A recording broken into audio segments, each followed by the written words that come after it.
Welcome to my channel English Odia speak.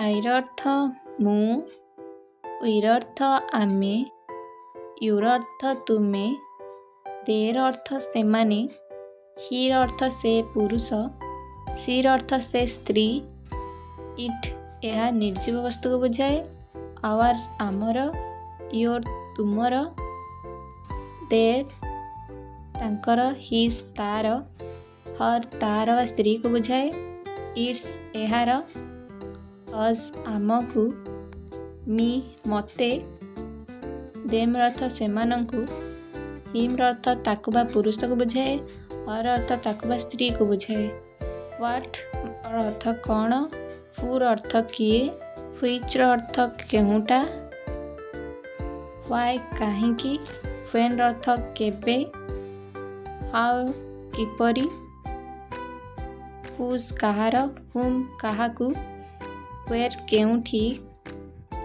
This singular एहा, that singular ताहा, this एगुडिक, दस एगुडिक, एनीवन केही भी, नो वन केही भी नुह, एवरीवन प्रत्येक जन बा समस्ते, एवरीथिंग प्रत्येक जिनस सबु किछि, नथिंग किछि नुह, सम किछि, ऑल सबु, ऑलवेज अर्थ सबु बेले, फॉर अर्थ पाई, विथ अर्थ सहित, टुवर्ड्स अर्थ आड़कू, इनसाइड अर्थ भितरे, आउटसाइड अर्थ बाहरे, सोर अर्थ तेणु, बिकज अर्थ कारण, बट अर्थ किंतु, एबाउट अर्थ विषय, देन अर्थ तापरे, मेनी अर्थ अनेक, ओनली अर्थ केवल, हेर अर्थ एठी, देर अर्थ सेठारे, नेभर अर्थ केबे नुहे,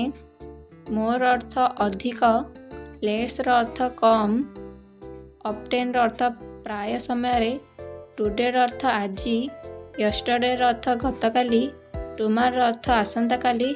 दैट्स इट। ये थिला basic English common words. Thanks for watching. वीडियोटी को लाइक कमेंट शेयर करंतु। जय जगन्नाथ।